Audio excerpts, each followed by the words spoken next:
Thank you everyone for joining us today as we are launching the Seeing Through the Lenses of Young Women with Disabilities documentary.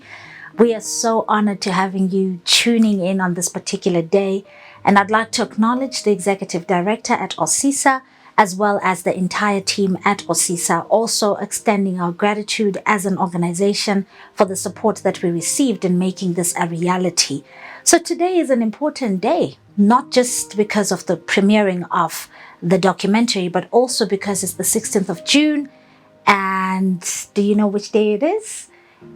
Maybe you've guessed right. It is the Day of the African Child. And today we are commemorating and remembering the courageous thousands of children in Soweto in 1976 who took it to the streets to protest against apartheid, specifically talking about the issue of being taught in other languages, and they were saying we want to be taught in our native language. And on a day like today, what we do is we reflect on the barriers that African children are facing, and we also look at the efforts that we've taken to make sure that they have a life that is enabled by society or our policies, etc., etc. And as we're reflecting on today, I want to put it into context, specifically because our documentary focuses on young women with disabilities, to say our children with disabilities are often left behind. A lot of times they are hidden, their perceptions are not considered. And as an organization, as Cultivate Africa, we have intentionally made an effort to make sure that they are not left behind. So as you're going to be watching the documentary today, you will see some of the young women that we managed to interview. I say some because we couldn't interview everyone, but we tried to make sure that every voice is captured and that you get to see some of the challenges that they faced in their different contexts. And the good thing is that we also got to hear from them some of the recommendations that they themselves had to come up with to say, as civil society, as government, as communities, as families, what can we do to best support them in their lives? So I hope that you're going to enjoy, and most importantly, to learn more about what we can do together. And also, I would just want to applaud the efforts of the government in terms of our national disability policy, which then creates that foundation for us for the work that we intend to do moving forward, as we ensure that no person is left behind, no young woman with disabilities is left behind. So today is a good day. I hope that you enjoy the documentary, and would love to hear from you after you watch it on the comments that you have, and how best you and I can make this world a safe place for young women with disabilities.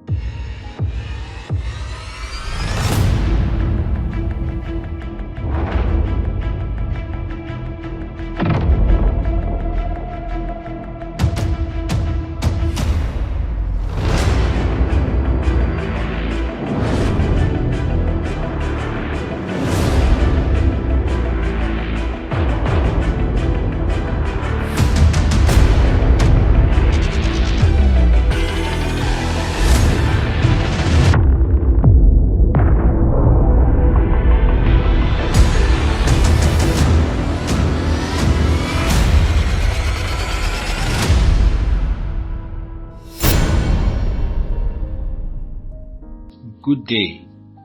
It is my honor and privilege to speak on the occasion of the launch of the film by Cultivate, chronicling the challenges faced by persons living with disability in the context of COVID. Persons living with disability suffer immeasurable disadvantage under the best of times, under normal times. COVID has exacerbated and made their situation worse. If you can imagine an onion peeling the layers of disability, of disadvantage and marginalization, disability is at the core of that onion. People living with disabilities are deprived of opportunities that people who are able-bodied have and take for granted. It is absolutely important that society understands the levels of disadvantage and marginalization suffered by persons living with disability. To that extent, the Open Society Initiative for Southern Africa is pleased to collaborate with Cultivate in ensuring and documenting that the conditions of persons living with disability are known widely and that government authorities take decisions and make policies that seek and aim to address these problems.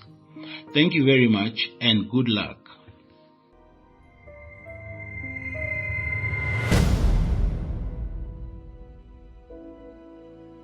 The environment that we live in is what they call VUCA.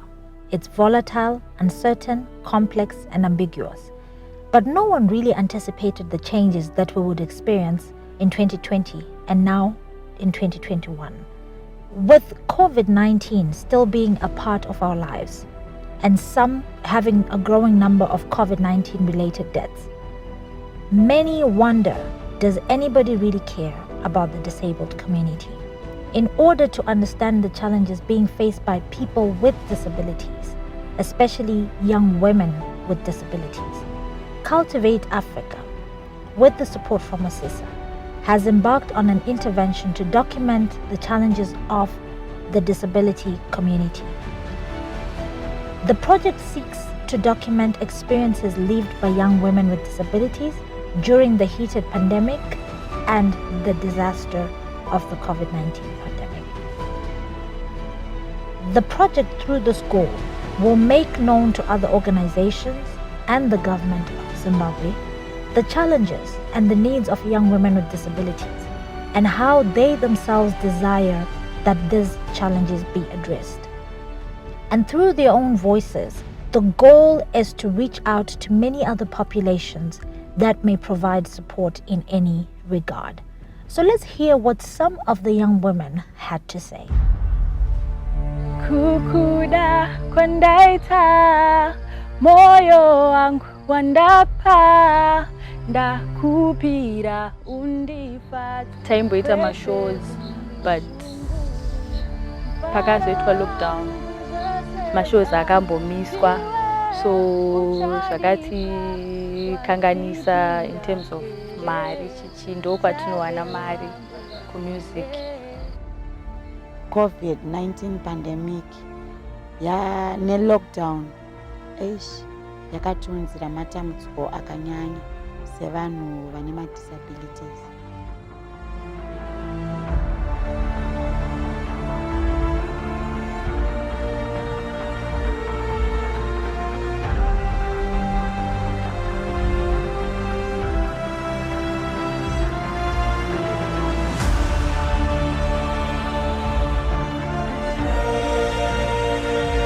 Now, as a person with epilepsy and my condition is under control and is kept under control through taking medication, I couldn't go to the hospital each and every time to collect my medication because the police officers wanted proof to prove that indeed I have a disability, but then it's not something that you cannot prove. So most of the times I had to go back home and then I slept without taking my pills.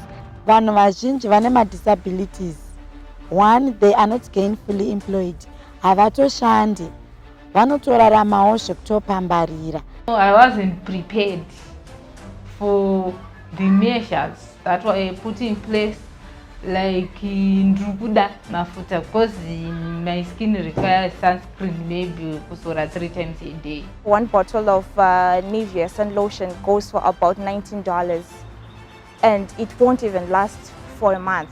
So you actually have to secure probably like 2 bottles for you for them to last you for a month. And being unemployed now, that becomes a challenge.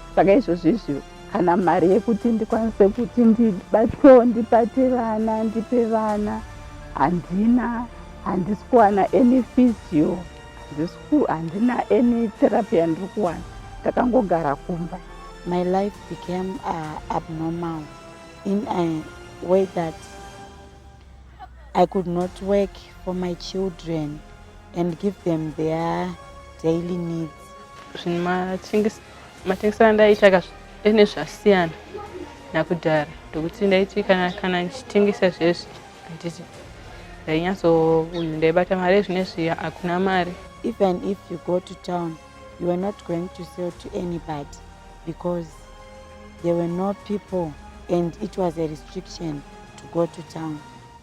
Zvakanzi tisatengese, saka manje tikasatengesa manje izvo kurarama kwachona ndonenge riri basa redu baba tentakanyaso tichiraramirawo zvibasa rekutengesa iroro.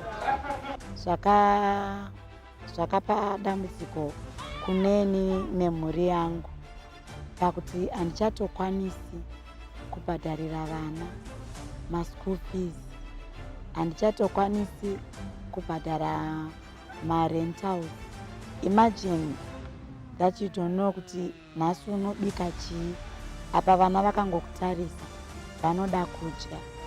It was just depressing and stressing at the same time, and trying to feed the family, trying to feed myself, and as a single mother, it was just more than hectic.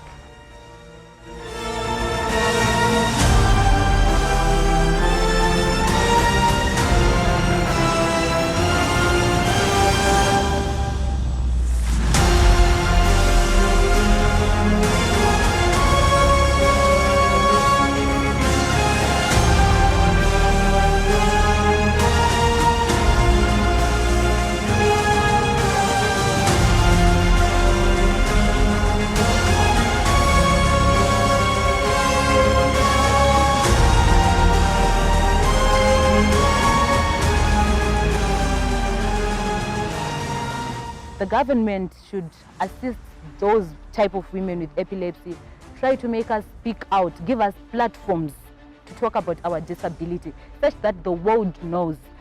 Society inofanira kudzidziswa kuti toriwo vanhu tine marights, tinotokwanisawo kuita zvimwe zvinokwaniswa nemunhu wese. We need to raise awareness. We need the government as well and other private sectors to help in raising awareness.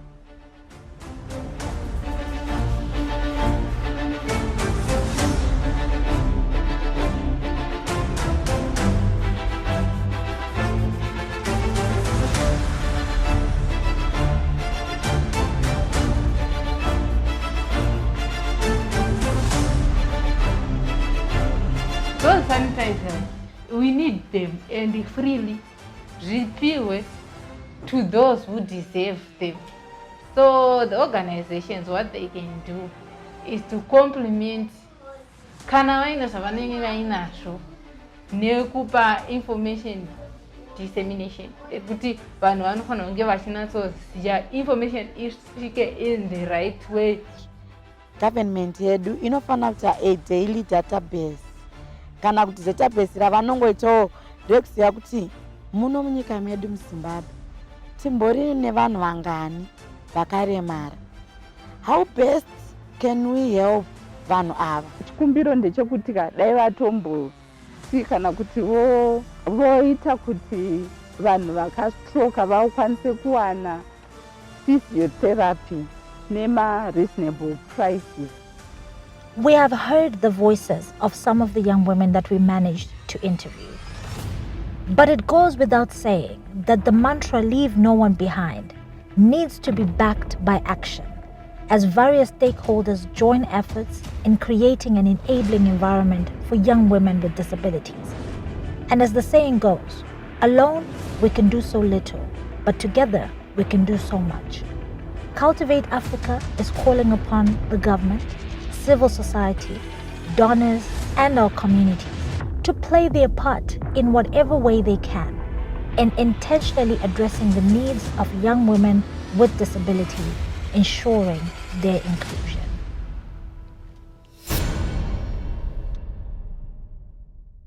Welcome to the premiere of Seeing Through the Lenses of Young Women with Disabilities project.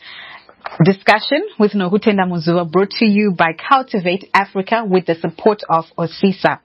Cultivate Africa with the support of OSISA implemented the Seeing Through the Lenses of Young Women with Disabilities project with the aim to produce a magazine and video representing the realities on the ground in the COVID-19 pandemic.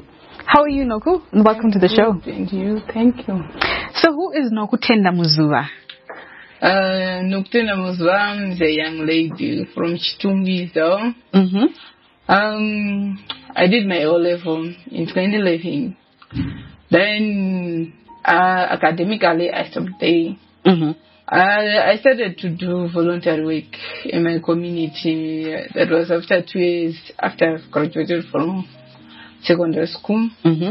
I worked as a treasurer at National Council for Persons with Disabilities, that is in HStvZim. I also joined the Young People's Network as a secretary. I'm currently there right now. I was also part of the Young Voices. Cheshire. Cheshire. So I think that is what made me the person that I am. I also worked with SOS Children's Villages as a volunteer in the community, whereby I was looking for vulnerable families who need family strengthening and fees help in HStvZim. So basically that is all about me. Wow, it sounds like you've got quite a wealth of experience in volunteering and giving up your time to help other people. So Noku, what has been your experience as a young woman with albinism in Zimbabwe? My experience, if you want to look at it in a negative way, it will be bad. But for me, most of the times, I look at it as a positive way because it's an opportunity for me to learn and to talk to people what albinism also is all about. Because most of the times you realize that people don't need to ask you anything. Even when you are doing the menial jobs like which involves maybe going under the sun most of the times, they don't ask you. Even when I was in school, they will just assume maybe she can do this. So let's leave her out of it. You know, when there's general work, there's general work at school, and every student is running around cleaning the toilets and fetching the water, watering the gardens. They don't ask you. They just assume, and you're immediately excluded. Yes. So basically, when I was growing up, it was good for me because I didn't want to do those kind of work. So I realized when I was a bit older that this kind of way exclusion, they will be excluding me and at the same time, I want to be part of. Because if you are always alone, sitting under a tree because you're afraid of the sun, you will be alone and you don't make friends most of the times. Absolutely. You are just a loner, isolated in your own world. And I've actually realized recently that I created my own comfort zone where I was growing up, which is bad. You do, because as a young child with albinism or even as a disability, because society excludes you, you tend to create your own world, your own comfort zone, where you feel safe and you're accepted and you're loved. And it just goes back to the way society really treats people with albinism and treats people with disabilities. We're excluded, we're othered. So Noku, as we've seen in the documentary, there's been challenges that young women with disabilities have faced during the COVID-19 pandemic, right? Obviously, prior to the COVID-19 pandemic, I was seeing on social media a lot of campaigns to fundraise for people with albinism to buy sunscreens. And right now, I've seen also other people with albinism. It seems that there's a health crisis within the albinism community in the number of people with albinism being diagnosed with cancer and having to raise funds for treatment and all of that. So what has been, or rather what was your experience of the COVID-19 pandemic as a young woman with albinism? Oh, I would say when it started, we thought that with what I had back then, in last year around March, that was when the lockdown started. I had, when we took off the sunscreens and my day-to-day life, because back then I wasn't working, I used to sell freezies, maputi. Yes, vending. Yes. So you realize that it was a setback. Because in my family right now, my mom is South Africa and I'm the one who is taking care of my young sisters. At some point, you need men for vegetables and what? Absolutely. And they are going to school. So you realize that I'm the one who is, what can I say? You were the provider, you're the breadwinner. I'm the one who's the breadwinner who's providing for now. Yes, they are providing. I can't say they are not. But they are providing, but there are some things that are needed daily. Because you are the one on the ground with your sisters. Yes. By virtue, you became the main breadwinner and provider. So you see that I couldn't really go out. First of all, I'm afraid of the sun, but then that one is a challenge that I can work with because I know how to wear protective clothing and sun nets and so forth. But with the COVID-19 now, the restrictions that were put in place, they were not disability friendly to the extent that the police may come to you without even you seeing them, because I can't really say for things that are far away from me or people that are far away from me. So sometimes the police will just come out of nowhere. And you know the way the police sometimes they treat people, maybe just like, hey, sumkai papo chi and that one that is friendly. Yes, I know that there's COVID-19. I know that we're supposed to be in our homes, but the economic situation of Zimbabwe doesn't allow us as Zimbabweans to just say there's COVID-19. I have to stay inside my home and do nothing. Whereas I need to look for sunscreen lotions. So how did you navigate around that? Because we were in a lockdown, there were travel restrictions, and you needed an exemption letter. That was one of the challenges that as people with disabilities in general, we had no one to write exemption letters for us. So you needed sunscreen. That's something that you need for your everyday life. How did you navigate around that? Were you able to leave your house and go purchase sunscreen? Can I be honest on that one? That's your experience? My own experience was like, I've always been a stubborn girl growing up. So basically what I did, I just entered in the soup cone and sit there. And when we arrive at the station where they are making people bring out their exemption, I'll just sit and keep quiet and put on my earphones and pretend like I'm not hearing anything. And they'll be like, other people will be like, why is she not going out? Because you are supposed to go out, then stand in line, then come back.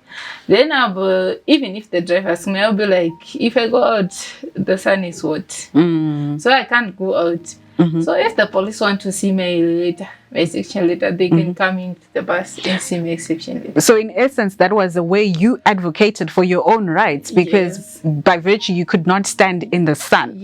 Because the sun affects your skin. So you advocated for yourself by refusing to get off the Zupco bus. That is what I did. And were you then able to actually purchase the sunscreen that you needed? Also bearing in mind that prices did go up last year as well. Oh, the purchasing part, I think that one, I never purchased. I just look for donations. Then the person will say, let's meet in town. Then I go in town. Then be given my sunscreen lotion, then go back home. Because when it comes to purchasing right now, I don't think I can afford. Yeah, especially during the hard lockdown, because you couldn't vend, you couldn't work, right, and get your own source of income as prior to the COVID-19 pandemic. So now you had to rely on donations. All right. So Noku, what are some of the solutions that we can come up with together as a society to assist young women with albinism in light of the COVID-19 pandemic, especially if we happen to go into another hard lockdown? What can we do as a society to assist you? One thing the main thing that I can think of right now, I think the empowerment that we need for like our day-to-day lives. Maybe we can talk of the projects that can benefit, because we can talk of, let's say, these projects which we say we are giving you chickens. Then you have to look after those chickens. For a starter, for someone who's starting a business, you know, if you ask many businessmen, they fall in and get up, they fall and get up. So for someone who's starting, it will be difficult. But I'm thinking that maybe you should invest in those businesses that you can see that these ones can really benefit someone. And is the person really able to do this kind of business?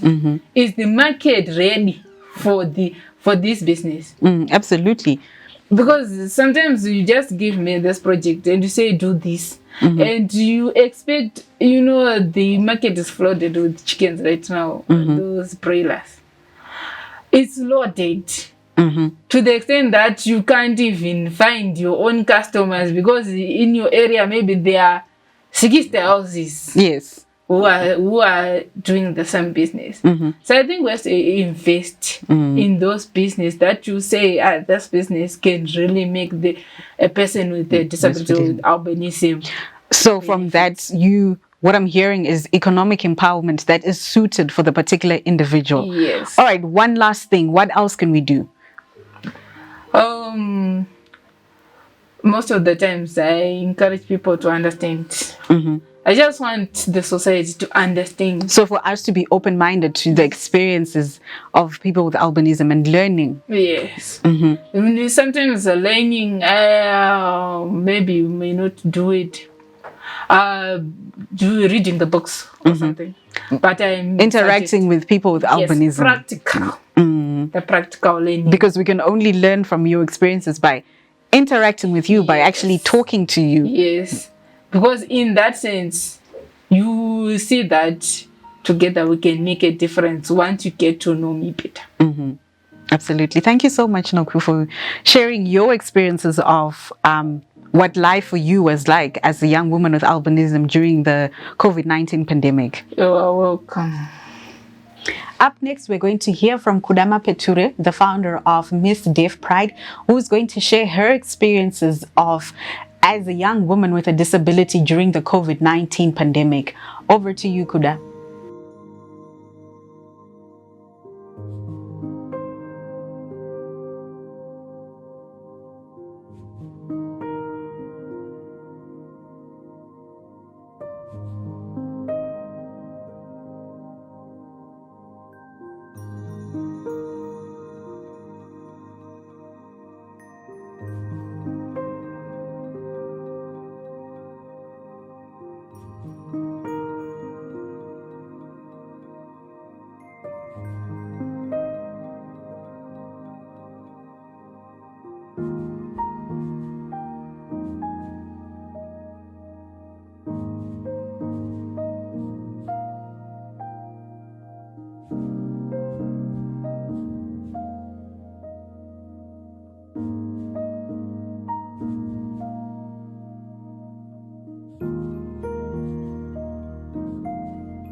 Thank you for joining us on Seeing Through the Lenses of Young Women with Disabilities project, proudly brought by Cultivate Africa with the support of HStvZim.